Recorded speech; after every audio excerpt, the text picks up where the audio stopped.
Running the bases with small businesses. I'm Randy Rohde, and I have a passion to work with small businesses, and I love baseball. So I thought, hey, let's bring them together. So every episode, I sit down with local entrepreneurs, business builders, and small business owners to talk about their wins and whiffs, their tools of the trade, and to give actionable tips to other business managers. We'll cover the bases with entrepreneurship, operations, sales, digital marketing, innovation, plus a little fun baseball talk. Thanks for joining us today. Settle in, grab your Cracker Jacks, and you know what they say, play ball! Okay, hey. Love that intro. Hey, welcome to the show today, Running the Bases with Small Businesses. I'm Randy Rohde. And today, there we go, love that. And today I have Eric Dickman, who is the founder of Five Echelon. And Eric is an executive leader. He's got 30 years of experience. This guy is something in marketing, product development, digital transformation, and a general overall clever guy. And so, Eric, hey, welcome to the show. Glad to have you on board. Hey, Randy, thanks for having me. Great to be here. Yeah, so excited. So you're all the way down in Florida. We want to hear everything about it, but tell us, what in the world is this company, Five Echelon? What is it? What's the meaning behind the name, which is probably the biggest question? What exactly do you do? So I just threw all kinds of pitches at you, so you just hit one of them. Hey, it's so funny. I get asked that a lot, which is good, right? You want to have a little bit of a story behind your brand. But when I decided to start my own consulting firm, I did what many small business leaders do. They get on GoDaddy and they start looking for domains because your digital presence is so important in the environment today. And so you want to have a domain that is easily found. And I just started going through name after name after name. And of course, they're all taken. I've heard that almost every sort of single word .com in the English dictionary is taken by now. And so a lot of it is now two-word combinations, or you'll see a lot of new companies, especially in the tech space, they just make up names. They're completely phony names, but it's about the only thing that you can do to actually get a domain. So I was really struggling, trying to figure out exactly what do I want to call this company, because I had a set of values that I really wanted this company to stand for. So I wanted it to be something that had to do with those values. And that's where I settled on the Five Echelons. So the Five Echelon are organizational culture, which I believe is kind of the foundational piece for what every business needs to have a thriving environment for their employees. It's process, it's product, it's people, and then all of those things come together for profit. So those are the Five Echelon, and that is really the value system behind my consulting practice. And so that's where the name came from, the Five Echelon Group. Well, terrific. Well, that is a very deep explanation in how you get to your name, right? I've got a whole story behind 38 Digital Market, which is not nearly as deep and meaningful. So, well, what's kind of funny too is that initially when I was doing this, I designed a logo, and the logo is the word echelon to the power of five. And so a lot of people ask me, well, you're echelon 5, right? Which is, the reverse. And I actually looked at that name, but the domain was taken. And wouldn't you know it, about a month ago, I get a message from somebody and they say, hey, would you be interested in this domain name? We're looking to sell it. What would you offer us for this domain? And I'm like, I've already settled on something, going a different route. That's how it goes. All right. But I kept an eye on it. And sure enough, it became hey, there you go. All right. So tell us, what do you exactly do with the Five Echelon Group? So one of the needs that I saw out there in the marketplace is a lot of small and mid-sized businesses. They really don't have a very comprehensive marketing strategy. They maybe have elements that they execute. Maybe they outsource some to some agencies or whatnot, but maybe they haven't felt that they're in a position to hire on a full-time marketing executive or really put together that more comprehensive strategy. And so the primary thing that I do is I act as a virtual CMO for these businesses. which is really a fractional executive model where I come in, help the businesses at an executive level, design a strategy, put together a plan for how they want to take their products to market, and then really manage the execution of that, whether it's through internal resources, bringing in agency partners or vendors or freelancers or whatnot to really help execute this more comprehensive strategy. And it's been a great proposition, I think, for a lot of businesses because they might not be willing to spend that kind of money on a marketing executive as a full-time resource. Maybe they want to focus on a salesperson or some technical resources, but it gives them the ability to sort of have that experience, have somebody who's got the connections within the industry to pull together that strategy, and at the same time, save them some money in the process. So it's been very interesting, and I think it's going to be a business model that really takes off, especially as more companies in the world of COVID have embraced remote work and having people outside, the four walls of their offices, because typically this is a remote kind of position. And I think more companies are open to that as they've seen it work in the COVID crisis. Mm-hmm, mm-hmm. So I know you've got, as I mentioned earlier, years of experience in what it is that you do and the expertise that you bring to the table. How did you kind of go from that corporate world really to being this entrepreneur and having your own business right now? Yeah, so like many, my corporate progression happened over the years, one position after another at various companies. And I finally had a job at a company called Siebel Systems, and they were one of the pioneers of customer relationship management. And a lot of the people who used to work there now work at Salesforce.com, and a lot of that really market knowledge has gone over to that company. But during that process, while I was at Siebel Systems, they were acquired by Oracle. And that was a great experience for me because it was a global position that I was in, and I was doing marketing for financial services products across all these regions of the world, and it was great. But there was also something about being in a big company that has such a major Wall Street presence that you begin to see how things get manipulated to make investors happy.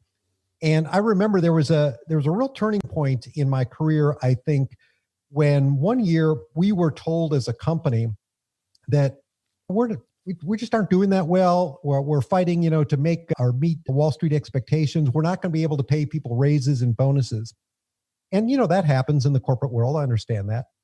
But it was the same year that they actually paid the CEO, Larry Ellison, who is one of the richest people in the world, I think the third richest person in the US, fifth in the world, $79 million in salary.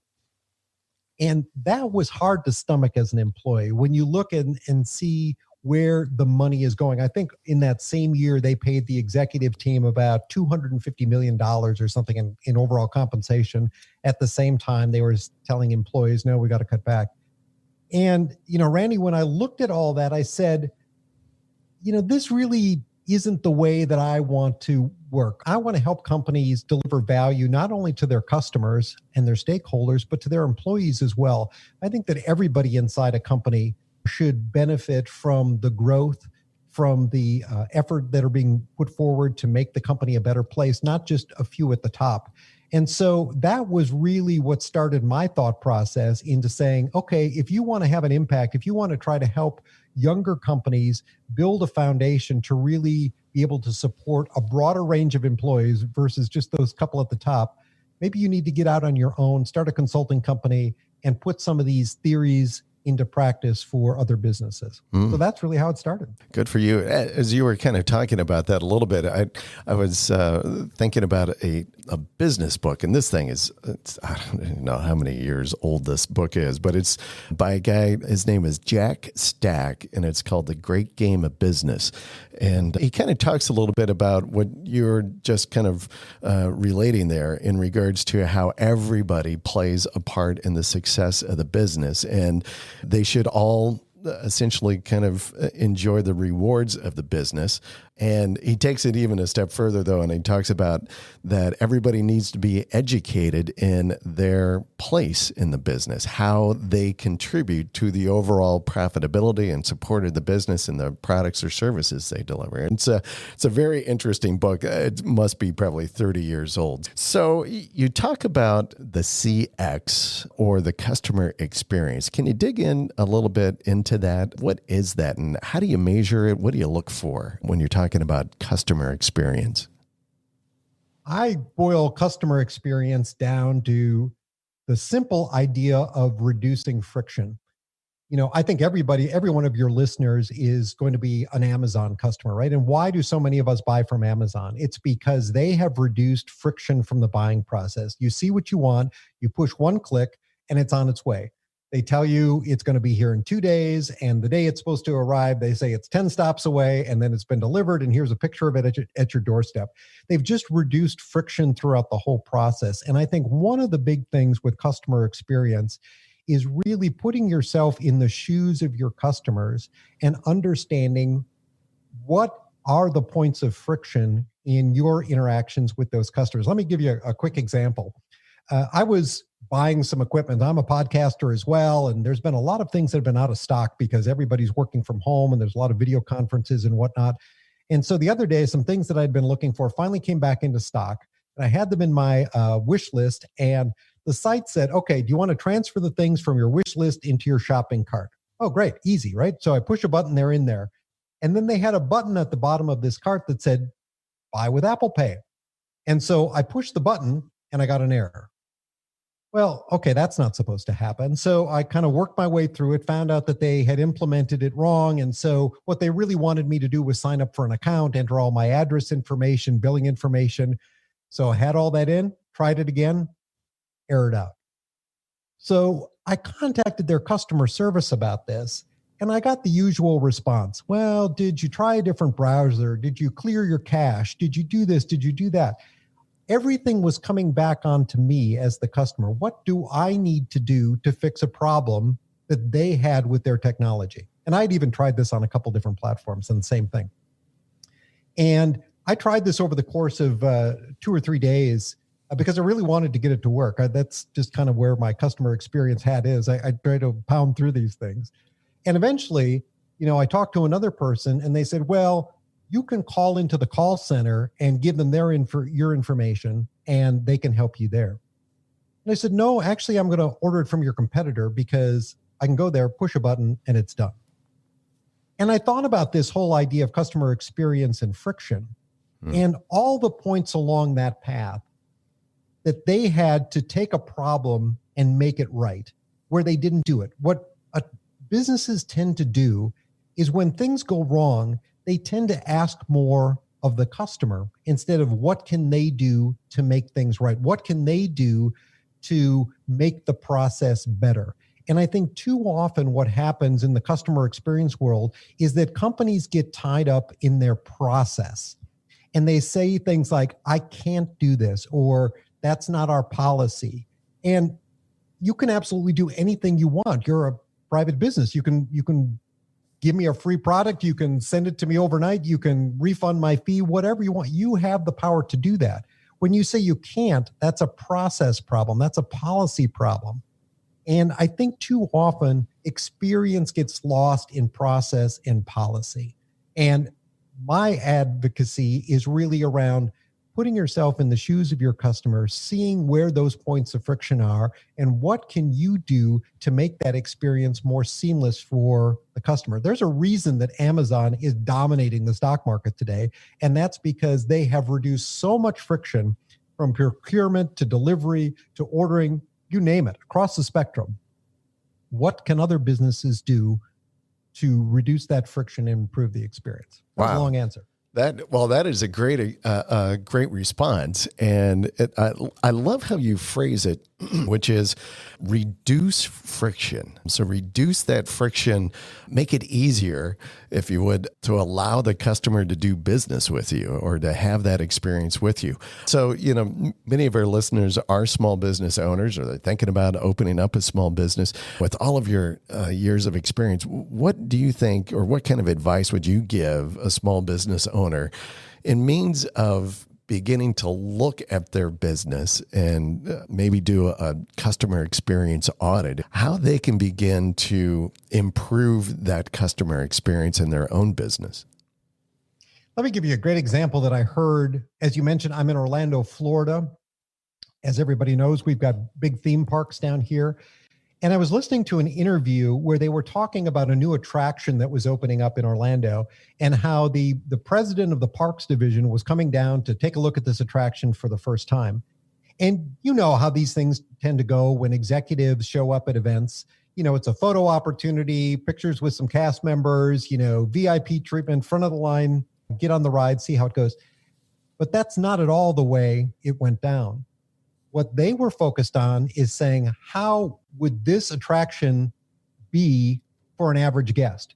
So the executive came down, brought his whole family. They bought a ticket. They waited in line. They saw what it was like to, stand in a long line of people, what the queuing process was like, what the pre-show was like, and getting on the attraction and getting off. And then he had the experience of that ride from a guest's perspective. He didn't experience it in any way that was different from what his customers would experience it. And he got the feedback of his family. So to take that back to your question, I think what a lot of small businesses can do is they need to sort of step away from their role as owner, as participant in a business, and step into the role of customer. Have your family and friends go through the same processes that your customers go through so that you can get some real honest feedback. If you're able to, put yourself in the role of your own customer and try to experience the business from their point of view. Because too often, I think what happens is we get those blinders on because we're so caught up in all the processes and procedures and honestly, the pride of authorship for some of the things that we've built or designed or delivered, that the errors or the faults or those points of friction aren't even visible until you actually can experience them for yourselves. And we've all been party to these surveys that so many companies want to do. You take your car in to be serviced and you're bombarded with surveys, but all they want to know is that they did an excellent job. They aren't really trying to uncover those points of friction. They just want to say, I did an excellent job, so I get a bonus or I get a, something back from the auto manufacturer. It's not really designed to uncover those problems. And so I think what you have to do as a business owner is look at it from the point of, I want to see if there are points of friction. I want to see if there are problems. That is excellent advice. And I think you're spot on in regards to the surveys that come around. I love the idea as well about going and just experiencing your service as a customer, to be your own customer and be critical about it. Because I know even in my own world, too often I just kind of think about delivering, and not necessarily always thinking about this experience as the customer. And it's great advice and difficult to do, I think, because sometimes I think it's difficult to be honest with yourself. And you always want to say, I'm doing a great job, but to be critical and really have that examination, that audit mind to really think about how can I improve it? That is hard. Especially if that critical thinking means you have to admit that maybe you made a mistake or you did something wrong or an investment that you made isn't panning out the way that you hoped it would. There are many businesses that go out of business just because they're unable to pivot. They're unable to sort of take that feedback and say, okay, we missed the mark a little bit here. We need to adjust. I think about all the people who take the time to report a problem and how often those problems just get swept under the rug. And you have to think, if one person reported the problem, how many people have experienced the problem but never said anything about it? Right. And there is good information out there, whether you're doing a survey, whether you're experiencing it yourself, or whether you're just receiving feedback that's coming to you. But pay attention, because if somebody says something, chances are there are, a dozen that haven't. Right. Yes, exactly. And I have years, early in my career, years of retail management experience. And that's exactly what we always told our managers as well, is like, listen, for every great comment that you get from a customer, there's like 30 people who have complained, but they didn't say anything. And so you're just always are keeping in mind that people are out there that may not be happy. And you're always looking at ways to try to win them over and continue to keep them. All right. Well, that's good stuff. Okay, Eric, you know what time it is? And it's time for the 7th inning stretch. There we go. It's the famed baseball question. I feel a brat and a beer coming on. Okay. So as I always try to tell our research team, like, hey, here's our guest. This is their background. I give them the task to try to find something that's within the background experience, maybe. And so we're going to talk a little bit about Mlb Broadcast Advertising. All right. Kind of in your ballpark here. So what industry, Eric, do you think spends the most dollars in broadcast advertising in MLB broadcasts? I would think beer. Beer. That's what I would guess. Beer. Yeah. You know, that's funny. One of our earlier shows, we actually had an alcohol delivery service. And the question we asked them was, what was the most popular drink at a ballpark, which at a ballpark was beer. And was beer, okay. Yeah, it was something like 50% of all drinks served was beer. Beer is not one of the top two anyway. It is in the top four. It's number 4 from an advertiser, and I'll just Anheuser, all right, Busch. But the top 2 industries, automotive and technology, actually. Could not have guessed technology. Yeah. And the biggest individual advertisers, General Motors, AT&T, Ford, and then Anheuser-Busch, as we mentioned already. Yeah. And so how about this? So would you ever advise a client, hey, you know what? I think this is the best strategy for you. You should have a 30-second spot in the World Series. You know, I've been asked that before about that or the Super Bowl. And, you know, those events have prestige, and they certainly get a lot of free advertising off of it, you know, as they get put on YouTube and talked about in the papers and things like that. I don't know. If you see Bud Light advertised in the Super Bowl or the World Series, does it make you want to go buy Bud Light? I really question how much it moves the needle, unless maybe it's a product introduction. I just think there are many more affordable ways to do it. Well, so my research team pulled it cost $360,000 for one 30-second spot in the World Series. And I don't know if that's game 1 or game 7, but either way, that's a lot of money. It certainly surpasses my marketing budget by a long shot. All right. Well, listen, you did well on the baseball question, so that wasn't too hard. All right. So let's get back into it. Play ball. So here we are. So you are there in Florida, and I know from our previous conversations, you work for companies in this kind of fractional CMO type of role, and you do it remotely. So you do a lot of remote working, and many people now, especially in this pandemic era, are doing remote work. How do you stay focused and productive when you're remote working? You've got a client maybe that's 1,000 miles away, and you're all snug and comfy in your office at home, and you know the refrigerator is just a few soft padded steps on the way. But how do you stay focused and productive though in this world of remote working? You know, I've really been doing it for a long time, so 20 plus years. So I've gotten pretty good at it.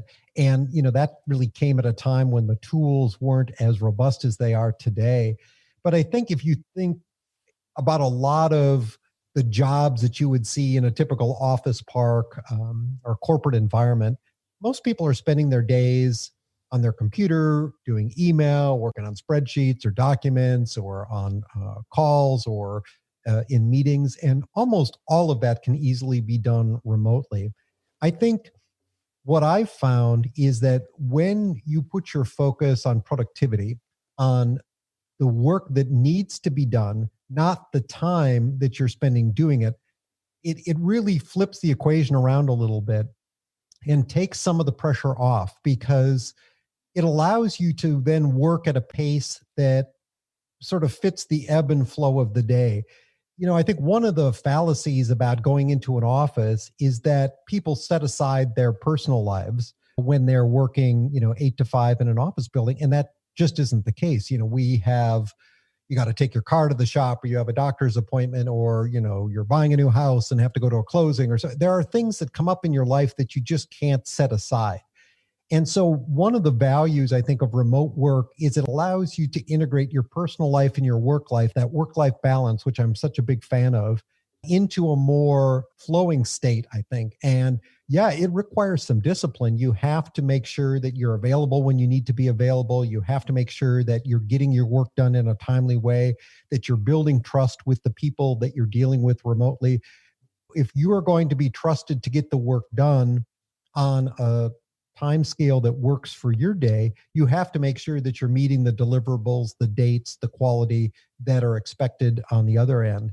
But to be able to manage your work life in such a way that you can also manage your personal life, I think removes a tremendous amount of stress. I've seen people talk about how stress levels have gone down because people aren't commuting, spending an hour or 2 hours if you're out in California going to and from the office every day. And now that's time that can be put to more productive use, where people don't have to be spending money going out to eat every day on lunch.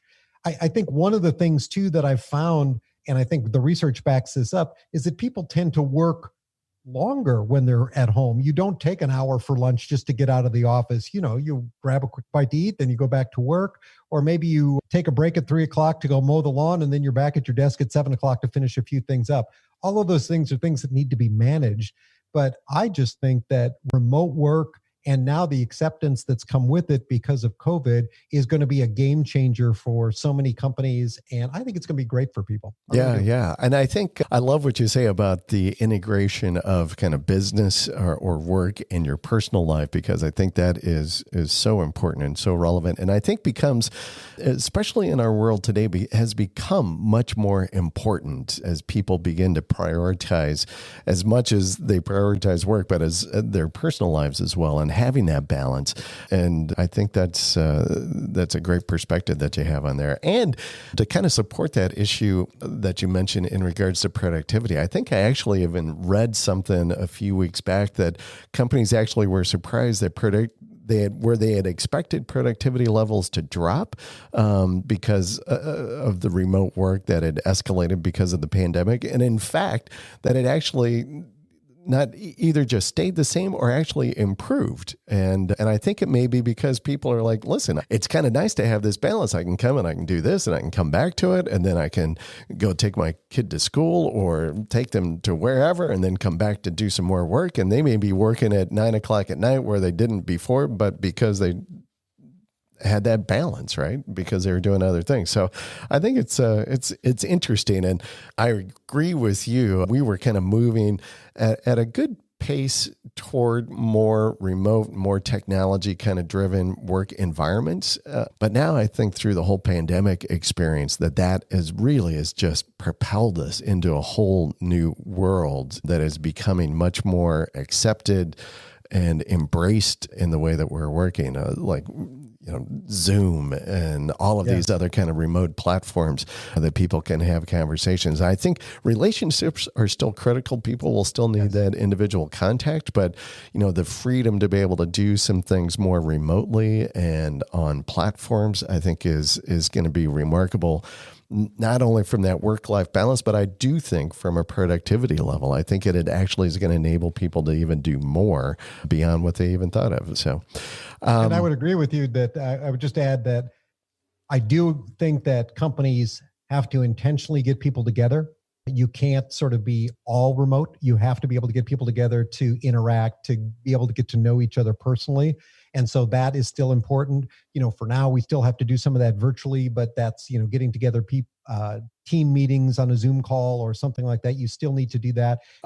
Okay. So I know kind of the makeup a little bit of your company. You're a solopreneur, I think is the term. So you're the sole employee. Now, I know that you work collaboratively with other folks in order to deliver services for your clients. However, Sometimes that's a lonely world that you're in. You're the guy, right? The only guy. So a question that I have is, where do you get energized? How do you stay kind of focused and engaged in the business, continual push to move forward so that you feel that you can kind of give back to your clients and so that you can stay focused? Where do you find that level of support for you? That's actually a great follow-up question to what we were just talking about, because we certainly are in an era where networking is gone. We can't sort of go out to dinner as easily with peers and mentors and whatnot. So a lot of it has, become virtual. And what has really been transformative for me is what we're doing right now is podcasts. I am a connoisseur of podcasts. I have found so many interesting and insightful people sharing their stories, sharing advice. One of the biggest pieces of wisdom that I could impart to a new business owner or a small business is that chances are the problems that you're experiencing, somebody before you has experienced them as well. And if you can learn what they did to get through those or how to leapfrog over those particular problems, you can push yourself further ahead in a shorter period of time. And there is so much great information that's out there in the podcasting world where people are sharing this freely, they're adding value. And I think the other thing that has done is it exposed me to a lot of thought leaders and authors. And I have just been devouring a lot of business books lately as I've heard authors come on, talk about, their particular area of subject matter expertise, and then bought the book and dove into it myself and really taken away a lot from it. And that has really energized me. You hear some of these stories, you hear some of these great tips, and I just want to run up to my computer and sort of start applying some of those things today. There is so much information out there in our world today and resources available, and I completely agree. It's so easy to consume content and to hear content or have access, I guess is the better word, to incredible people and that have built billion-dollar businesses. And I could go and find a podcast or a book or see them on YouTube and feel like I've just sat down and had a coffee with them. Yeah, I love doing that as well. It's a great world we're living in today, I think, from a information standpoint. So as the marketing guy, that's what I'm gonna dub you as. The marketing guy, I like it. The marketing guy. As the marketing guy, how do you market your services? That's a great question because, I've got to drink my own Kool-Aid, right? I am a huge believer in inbound marketing, which is really creating quality content that you can put out there in the ethos, if you will, and have people find you by the quality of content that you're putting out there. So whether that's, simple things, posting content on LinkedIn or articles on my own blog, or even, sharing information on Twitter or other social media channels, to doing things like I have my own podcast where I really try to bring people on who can share value, tips and tricks that businesses can use and implement in their businesses to help with their marketing trajectory. It's really about putting value out there and then being found because of the value that you're creating. And, that involves search engine optimization and doing all the technical things that you need to do to be found. There's certainly a lot of work involved in that. There's intention to everything from social media to the blogs that I write to, how I design and change and optimize my website. But that's really what I'm doing. And for newer businesses, younger businesses that don't have big dollar marketing budgets, it's a great way to sort of build your business. It takes time. It doesn't happen overnight. But if you're consistent with it and you are intentional about your efforts and you have a plan, you have a strategy, that is so key. You can't just randomly do things because there is an order, there is a systematic way that it needs to be done. But by putting value out there, people will recognize that over time and they will come to you. All right. So where do you see your business in the next 3-5 years? I'm excited about where the business is going because, COVID has certainly been a slowdown. I'm not going to lie about that. I think, like many things, businesses have pulled back as they've waited to see where the economy is going to go and where they want to spend their money. And unfortunately, marketing is one area that people tend to pull back on in these kind of situations, which research shows is exactly the opposite of what you should be doing. Now is the time that you should be investing in marketing, taking advantage of the opportunities that are out there. But what I really want to see with my business over time, as more people embrace this idea of a fractional executive model, of bringing in that expertise, of allowing your company to utilize the resource of experts, freelancers, outside parties to really scale your business, I see that there's a tremendous opportunity for growth. And one of the things that I personally want to do is continuing to do the kinds of things that I just mentioned, is drinking my own Kool-Aid, building my own content, automating as much as possible. I'm a big believer in marketing automation tools because this stuff takes time. Even what we're doing today with a podcast, by the time you record it, you meet your guests, you record it, you edit it, you push it out, you do social media posts, you update your website. There's a lot to it. And you start to push this out to all the different channels that you need to support. There's a lot of work in it. So I would really like to see my business become more automated and be able to scale the business more through the use of other outside resources. I think there's a great community of freelancers and resources that can be employed on a project basis or to do specific tasks. So you don't necessarily have to build up a big payroll to get things done. That's great advice. All right. So we're coming in here to the bottom of the ninth. So this is kind of the question I typically ask all of our guests. And you've already have given a ton of great advice, which is, as a seasoned veteran, what kind of advice can you give those folks who are just starting out in their own business venture or even thinking about starting their own business? What can you share? I think whether you have designed a product or a service, I think the first thing that you really need to make sure is there a market for what you're developing? Too often I see business owners get infatuated with their idea, their concept. And they put a lot of effort, they put a lot of money, they put a lot of time into developing it out without really understanding if there's a market for it. There's this platform called Kickstarter where, people can put up ideas and then they can get some independent funding. And it's really a great way of seeing what ideas are good and what ideas aren't good. And I think you have to do that a little bit with your own business venture. Before you go too far, make sure there's a place for you in the marketplace. If you're going head to head with a huge competitor, that's going to be a really tough road. But if you've got something that you can pivot just a little bit to the left or the right and come up with something that might be a more niche product that may serve a very specific audience, maybe that's the direction that you need to head. So I would really understand where there is a need for your product or service. Don't get too caught up in what you've developed, and then really invest marketing dollars in making sure that you can develop sales, because it's so important to get that revenue engine working. It's so important to create consistent demand. Don't shortchange your marketing efforts. Make sure that you're investing in growth, because growth will be the engine that enables you to do more work inside your company, to hire more people, to add more value in your business and your community and to the lives of your employees.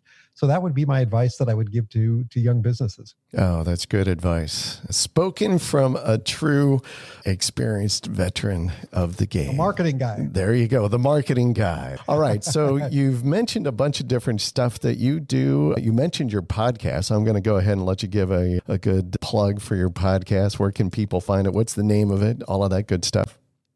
Yeah, so my podcast is called the Virtual CMO, and it's available on Apple Podcasts, Google Podcasts, Spotify, all the big podcast services. And it's a weekly podcast where we interview marketing professionals and we talk about tips and tricks and marketing automation tools and things that they can do to accelerate their marketing efforts. All right, great. And I also understand that you're offering out a marketing plan assessment. Is that right? Why don't you go ahead and plug that as well? How can people tap into that if they want? No, I appreciate you mentioning that. So I am more than willing to jump on the phone with anybody and just have a conversation about what they're doing with marketing. If they're confused on where to go, not exactly sure what steps to take in this post-COVID world or current COVID world, unfortunately, I'm happy to get on the phone, go through a marketing assessment, see where your plan is today, and give you some free recommendations as to where I think you should invest your time and energy. And that's available right from my homepage on my website at fiveechelon.com. Very good. And we will have all of your social links and your website and probably a phone number as well in our show notes. So any of the listeners can go there and get all of that relevant information right there from Eric. Great. All right. Hey, well, that's the ball game, Eric. Thank you so much for joining us from Florida. I appreciate it. Randy, thanks for having me on. This has been fun. Yeah, it's been a great time. And for the listeners, hey, thanks for joining us today. And if you liked our show, please tell your friends, subscribe, and we'd love your review. And as we say, we'll see you around the ballpark. Running the Bases with Small Businesses is brought to you by 38 Digital Market, a digital marketing agency committed to client growth with lead generation, higher conversions, and increased sales. Connect with us today at 38digitalmarket.com.